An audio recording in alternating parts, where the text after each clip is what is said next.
मंगल आशीर्वाद परम पूज्य आचार्य श्री 108 श्रुत सागर जी महाराज एवं परम पूज्य आचार्य श्री 108 प्रमुख सागर जी महाराज। प्रेरणा स्त्रोत परम पूज्य मुनिश्री 108 प्रणम्य सागर जी महाराज एवं परम पूज्य पाठशाला प्रणेता मुनिश्री 108 हनुमान सागर जी महाराज। प्रायोजक ज्ञान दानम गुरुकुल। नमन करता नानाजी स्वर्गीय श्री उमाशंकर जैन गाजियाबाद वाले।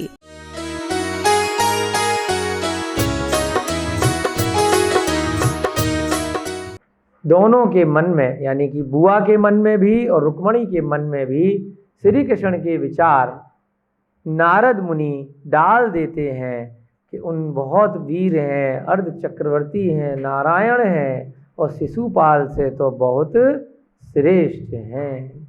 तो इस प्रकार से रुक्मणी के मन में आसक्ति पैदा कर करके उन्हें नारद मुनि अपना काम करके वापस कैलाश पर्वत की ओर उड़ करके चले जाते हैं। कैलाश के शिखर पर जाकर नारद ने रुक्मणी का एक यथार्थ चित्र अंकित किया। अब पहले कोई ऐसे कैमरा तो था नहीं, ये मोबाइल तो था नहीं, फोटो खींची और ले गए। तो क्या बनाया? हाथ से चित्र बनाया। किसका? रुक्मणी का। पहले के लोगों की बहुत अच्छी मेमोरी होती थी, वो तो इतने रिद्धिधारी हैं कि आकाश मार्ग पे उड़ते हैं। तो उन्होंने जब एक बार किसी को देख लिया तो उनके मन मस्तिष्क में उसका चित्र छप गया। अब उनके पास तुरंत जो भी औजार हुए, कलम हुए, पेंट हुआ, है ना, रंग हुआ, उससे बिल्कुल वैसी ही रचना कर दी जैसी रुक्मणी दिखती थी। क्यों करी? क्योंकि अगर श्री कृष्ण जी को ऐसे ही बताएंगे कि बहुत रूपवान स्त्री है, तो ऐसे ही थोड़ी ना मान जाएंगे। तो कुछ फोटो तो लेके जाएंगे, है ना। आप लोगों में से भी कई लोगों की शादी हो रखी है, तो रोहिता जी जब शादी हुई होगी तो फोटो आई होगी ना मैडम की, उसी देख के पसंद किया होगा। शर्मा के कह रहे, है ना। सबसे पहले फोटो आती है, स्टूडियो में अच्छे से खिंचाई जाती है, जैसा दिखते हैं उससे और ज़्यादा सुंदर बढ़िया सी ड्रेस पहन के फोटो खिंचाई जाती है। रुक्मणी के सौंदर्य को श्री कृष्ण जी को बताना है। तो नारद मुनि ने शांति से बैठकर कैलाश पर्वत पर रुक्मणी का एक यथार्थ चित्र अंकित किया, चित्र बनाया, पेंटिंग बनाई। जब चित्र मनोनुकूल बन गया, है ना, थोड़ा सा उसमें श्रृंगार भी और डाल दिया होगा या नहीं भी डाला हो, मन के अनुकूल जब चित्र बन गया तो उसे लेकर वे द्वारकापुरी को चले। अब पेंटिंग लेके गए हैं, सीधे सीधे अब रुक्मणी को उठा के तो नहीं ले जाएंगे। पहले उसकी पेंटिंग बनाई, जिस प्रकार से गुरुकुल के बच्चे भगवानों की पेंटिंग बनाते हैं, समूह शरण की पेंटिंग बनाते हैं, है ना, उसकी रचना के आधार से सुन करके भगवान महावीर की पेंटिंग बनाते हैं, मूर्तियां बनाते हैं लोग भावों के माध्यम से। तो उसी प्रकार से चित्र बनाया और कहाँ पहुँचे? द्वारका में पहुँचे। श्री कृष्ण नारायण सभा में आसीन थे, फिर से अपनी सभा में बैठे थे। उन्होंने आकाश मार्ग से आते हुए नारद को देखा। फिर से नारद आकाश मार्ग से उनके पास चल पहुँचे। जब नारद जी निकट आ गए तो उन्होंने आगे बढ़कर आदर पूर्वक सत्कार। भाई फिर से सत्कार किया, नहीं करेंगे तो फिर कभी दिल पे लग गई तो, है ना। आपके पिता, आपके गुरु, आपके बड़े जन चाहे प्रतिदिन आपको मिलते हों, फिर भी आप उन्हें जय जिनेन बोलेंगे, चरण स्पर्श करेंगे, सत्कार करेंगे, उच्चासन पे बिठाएंगे, भोजन के लिए पूछेंगे, है ना, स्वल्पाहार के लिए पूछेंगे। तो ऐसा ही चाहे दोबारा से कृष्ण जी के पास नारद मुनि कुछ ही समय उपरांत आ पहुँचे और फिर से उन्होंने उनका आदर सत्कार किया। आशीर्वाद देकर नारद जी सिंहासन पर विराजमान हुए। उन्होंने आशीर्वाद दिया और उसके बाद उनके योग जो सिंहासन था वहाँ पर जा कर के बैठ गए। श्री कृष्ण जी भी एक आसन लेकर समीप में बैठ गए। होता है ना, जब कोई पर्सनल बात करनी होती है, ज़्यादा सभा को नहीं सुनानी होती, तो समीप में जा कर के बैठ जाते हैं, चाहे छोटा सा चौकी ले लो, मुड्ढा ले लो, कुर्सी ले लो। तो नारद जी के समीप में ही बैठ गए श्री कृष्ण जी भी, है ना, पूरी सभा को थोड़ी सुनाना है, ठीक है। परस्पर धर्म चर्चा होने लगी, थोड़ी बहुत देर धर्म की चर्चा हुई। अवसर पाकर श्री कृष्ण जी ने कहा कि हे मुनिराज, आप तो सर्वत्र भ्रमण करते रहते हैं। अभी सीधे सीधे नारद मुनि ने खुद से नहीं कहा, वो छुपा के रखी हुई थी पेंटिंग, खुद ला के दे देंगे तो लगेगा रिश्ता लेके आए हैं, है ना, तो भाव बढ़ जाएंगे श्री कृष्ण जी के, है ना। तो पहले इधर उधर की बातें करी, श्री कृष्ण जी ने ही पूछ लिया कि आप तो सर्वत्र भ्रमण करते रहते हैं, यदि कहीं कोई आश्चर्यजनक घटना हुई हो। अभी क्या है, टीवी पे पूरे दिन न्यूज़ चैनल चलता रहता है, सारे जगत की घटनाएं जिनका जरूरी नहीं है आपके जीवन में कोई प्रयोजन हो, कहाँ क्या हुआ, देश में किसने क्या किया, नगर में किसके साथ क्या हुआ, पूरे संसार में कौन क्या कर रहा है। वास्तव में अगर आप चिंतन करेंगे तो क्या उसको आपको कुछ उससे फायदा होने वाला है?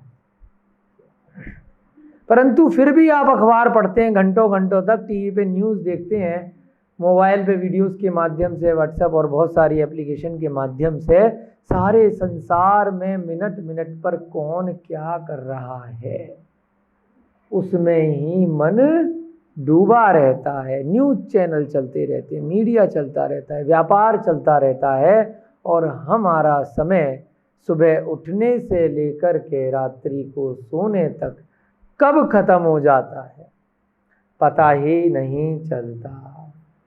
उससे आपकी आत्मा के लिए, आपके कल्याण के लिए, आपके ज्ञान के लिए 1% भी विषय वस्तु नहीं प्राप्त होती है। कभी कभी मिल जाती है, कभी कभी आपकी अगर रुचि है तो कुछ स्वाध्याय की कक्षाएं आपको ऑनलाइन मिल जाती हैं, जैसे यहाँ पर भी रिकॉर्ड करके हम भी कोशिश कर रहे हैं, यूट्यूब के माध्यम से बहुत सारे लोगों तक पहुँचे, है ना। तो कहीं कहीं 1% अच्छी बातें, अच्छी चीज़ें आपको मिल जाती हैं। अन्यथा अन्य लोगों का जीवन कैसा रहता है कि कहाँ संसार में क्या चल रहा है उसमें ही मन लगा रहता है। अब जहाँ मीडिया चैनल नहीं पहुँचे, जहाँ की खबर आपको नहीं मिली, वहाँ क्या कोई खबर नहीं हो रही क्या? वहाँ भी कुछ ना कुछ घटना हो रही है, परंतु आपको नहीं पता चला, तो वहाँ की मार्केटिंग होकर आपको नहीं आई, तो आपका ध्यान वहाँ तक गया ही नहीं। बहुत सारे संसार में ऐसे देश होंगे जहाँ पर गरीबी होगी, भुखमरी होगी, जहाँ का राजा प्रजा पर अत्याचार कर रहा होगा, परंतु वहाँ पर कोई मीडिया वाला नहीं पहुँचा, तो आपको पता ही नहीं है ना। तो इसी प्रकार से राजा श्री कृष्ण जी ने जब तक नारद मुनि नहीं पहुँचे थे, तो उन्हें कोई अवधि ज्ञान तो था नहीं कि कहाँ क्या हो रहा है, उनको सब पता हो। तो नारद मुनि न्यूज़ चैनल की तरह थे कि भाई कहाँ क्या हो रहा है, उसमें से कुछ मुख्य बातें जो हमारे प्रयोजन के लिए हों वो आप बता दीजिए। कि आप तो सब जगह घूमते रहते हैं, यदि कोई आश्चर्यजनक घटना हुई हो अथवा मनोविनोद की चर्चा हो तो कृपया सुनाइए। हमारे मन को विनोद देने वाली हो, हमारे मन को आप जानते हैं उसको रुचि देने वाली हो, ऐसी कुछ घटना सुनाइए। ऐसे तो पता नहीं संसार में कितने लोग मर रहे हैं, कितने जी रहे हैं, कहाँ कहाँ युद्ध हो रहे होंगे, कहाँ कहाँ लोग जन्म ले रहे होंगे, मरण को प्राप्त कर रहे होंगे, सब कार्य हो रहे होंगे, परंतु कुछ विशेष कोई बात हो जो आपके ज्ञान में आ रही हो तो बता दीजिए। ऐसे न्यूज़ चैनल वाले कुछ कुछ विशेष बातें जो उनको अच्छी लगती हैं या उनसे उनका व्यापार चलता है तो वो दिखाते हैं। आप मेरे परम मित्र हैं, मेरे लिए कोई नवीन सामग्री लाए हों तो वह दीजिए। कुछ गिफ्ट इत्यादि लाए हैं तो दे दीजिए। कहीं किसी संसार में किसी नगर से आपको अच्छा लगा हो, तब तो हमारी मित्रता हो गई थी, आप पिछली बार भी आए थे, तो कुछ दीजिए। श्री कृष्ण जी की ऐसी जिज्ञासा सुनकर नारद मुनि मन ही मन प्रसन्न हुए कि मेरे कुछ कहने से पहले ही इन्होंने खुद ही मांग लिया। उन्होंने मुख से तो कुछ नहीं कहा। अब कुछ तो थोड़ी सी प्लानिंग करनी पड़ेगी ना, अपनी तरफ से कहेंगे तो थोड़ी वैल्यू कम हो जाएगी। तो इसलिए क्या कहा, पर रुक्मणी का चित्रपट सामने रख दिया। अब वो पहले जैसे हम लेके जाते हैं ना चार्ट पेपर पे कोई चित्र ले जाते हैं, मोड़ के रख लेते हैं, सीनरी या बड़ी सीनरी हो तो उसको कवर करके फ्रेम करके है ना पैकिंग में रखते हैं जब कहीं गिफ्ट देना होता है। तो पहले छुपा के लाए थे, अब मौका देख करके उसका चित्रपट, उसकी तस्वीर श्री कृष्ण जी के सामने रख दी। श्री कृष्ण जी विस्मयजनक दृष्टि से चित्र को निहारने लगे। जैसे कभी कोई बहुत सुंदर कोई चित्र आपको दिखाई देता होगा, चाहे मोबाइल के माध्यम से या पेंटिंग के माध्यम से या फोटो के माध्यम से, या कहीं पर आप किसी धर्म स्थल पर गए तो वहाँ पर बहुत प्राचीन कोई पेंटिंग दिखाई देती है ना, होता है आश्चर्य। हम भी कई बार जाते हैं किसी प्राचीन मंदिर में तो कभी जम्मू द्वीप का नक्शा देखते हैं तो रुके रह जाते हैं, वाह क्यों बनाया है। कभी ढाई द्वीप का नक्शा देखते हैं, कभी 3 लोक का नक्शा देखते हैं, कभी समूसरण की रचना देखते हैं तो थोड़ी देर रुकने का मन कर जाता है ना। कभी कभी प्रतिमा इतनी सुंदर होती है, इतना तेज होता है तो घंटों देखने का मन करता है। तीर्थंकर लेणी की प्रतिमा भी आपने देखी होगी, नेमनाथ भगवान की, कितनी अनुपम सुंदर है कि देखते रहो। श्रवण बेलगोला की प्रतिमा भी आपने बाहुबली भगवान की देखी होगी, भगवान महावीर की भी देखी होगी। ऐसी हजारों लाखों प्रतिमाएं हैं कि जहाँ देखते ही हटने का मन नहीं करता है। परंतु श्री कृष्ण जी क्या थे, गृहस्थ थे।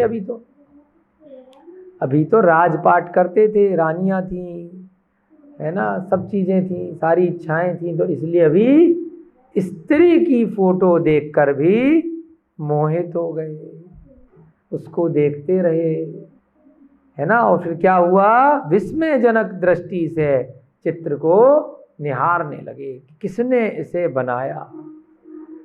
ऐसे गाने भी आते हैं ना, तारीफ करें क्या उसकी जिसने तुम्हें बनाया। तो रुक्मणी को देखते रहे, देखते ही रह गए, मानो मंत्र विद्ध हो गए हों।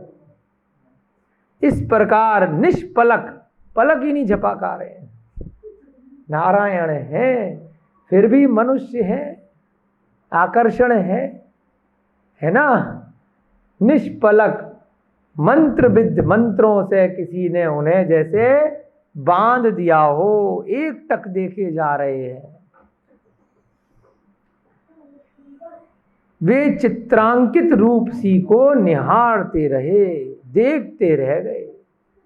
कई बार होता है ना बचपन में भी और युवावस्था में, सभी गृहस्थ लोग या युवावस्था के बाद भी काफ़ी लोग कभी कोई ऐसी चित्र, तस्वीर या ऐसी मूवी इत्यादि आती है जिसमें सौंदर्यवती युवतियां दिखाई देती हैं तो उनको देखते रह जाते हैं, उसके प्रति आकर्षण उत्पन्न हो जाता है। पर्याप्त अवधि तक उन्होंने विचार किया कि इस अनंग सुंदरी की रचना सृष्टि ने कैसे की होगी, किसने बनाया इसको। इतनी सुंदर अनंग सौंदर्य वाली सृष्टि ने कैसे इसकी रचना की होगी, है ना। कि सब रत्न जैसे कि उसके शरीर में जड़ गए हो, इतनी सुंदर रचना। त्रिभुवन में ऐसी रूपवती स्त्री कदाचित अन्य नहीं है।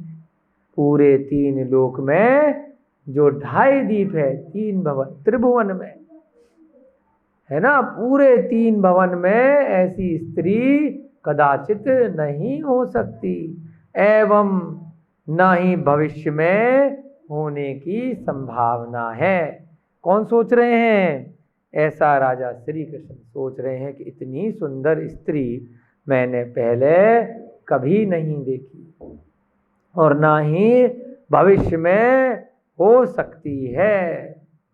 भला नारद मुनि को ऐसी लावण्यवती के कहाँ दर्शन हो गए। नारद मुनि कहाँ मिल लिए आप ऐसी लावण्यवती, ऐसी सौंदर्यवती, ऐसी अनुपम स्त्री को। अभी तो उसके गुणों का तो पता ही नहीं है, खाली फोटो ही देखी है। फोटो से ही 90% लोग पसंद कर लेते हैं।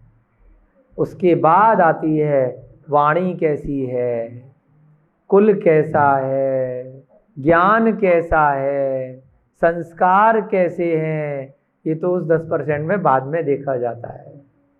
और अगर वो भी अच्छे हुए तो फिर तो सोने पे सुहागा है, या फिर वो बहुत ही ज़्यादा खराब हुए तब जा कर के उस स्त्री को रिजेक्ट किया जाता है।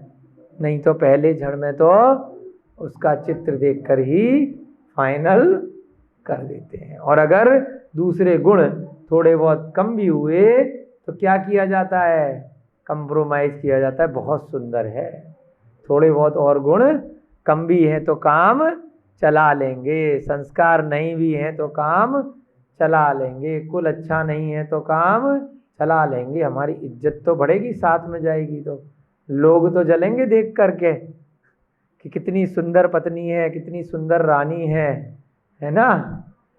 तो ऐसा लोगों में एक भावना होती है, परंतु अगर स्वाध्याय की दृष्टि से देखेंगे तो ऐसा नहीं होना चाहिए, क्योंकि रूप सौंदर्य थोड़े समय तक रहता है। गुण संस्कार इत्यादि जो होते हैं उन्हीं से ही कुल परंपरा आगे चलती है। जो भविष्य में पीढ़ियां आने वाली हैं, जो पुत्र इत्यादि होंगे, तो वो उस संस्कार से ही अच्छे बनेंगे, सत्पुरुष बनेंगे। रूप से वो आगे अच्छे कार्य नहीं करते। तो रूप के साथ में गुण भी अवश्य देखे जाने चाहिए, परंतु श्री कृष्ण की हालत ऐसी नहीं थी। यह अपनी वेणी से कृष्णवर्णी नागों को लज्जित कर रही है। अपने शरीर के सौंदर्य से कृष्णवर्णी यानी कि जो काले नाग हैं वो भी लज्जा को प्राप्त हो रहे हैं, ऐसा उनका सौंदर्य है, ऐसा श्री कृष्ण जी सोच रहे हैं। जबकि वाणी से अमृत को, ललाट से अष्टमी के चंद्र को, नेत्र से मृगी को, बाहों से कामदेव के धनुष को एवं स्वर से कोयल की वाणी को परास्त कर रही है। अभी तो स्वर सुना ही नहीं है, अभी तो वाणी सुनी नहीं है, लेकिन ऐसा श्री कृष्ण जी सोच रहे हैं कि उसका रूप देखकर ही कि इसकी वाणी भी बहुत सुंदर होगी, इसका स्वर भी बहुत सुंदर होगा। जैसे सत्यभामा की सौंदर्य रस में चर्चा पिछले अध्याय में की थी, तो ऐसी ही चर्चा यहाँ पर रुक्मणी के बारे में श्री कृष्ण जी अपने मन के माध्यम से कर रहे हैं।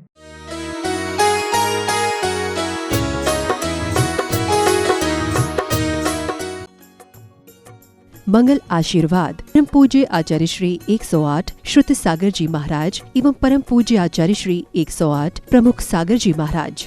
प्रेरणा स्त्रोत परम पूज्य मुनि श्री 108 प्रणम्य सागर जी महाराज एवं परम पूज्य पाठशाला प्रणेता मुनि श्री 108 हनुमान सागर जी महाराज। प्रायोजक ज्ञान दानम गुरुकुल। नमन करता नानाजी स्वर्गीय श्री उमाशंकर जैन गाजियाबाद वाले।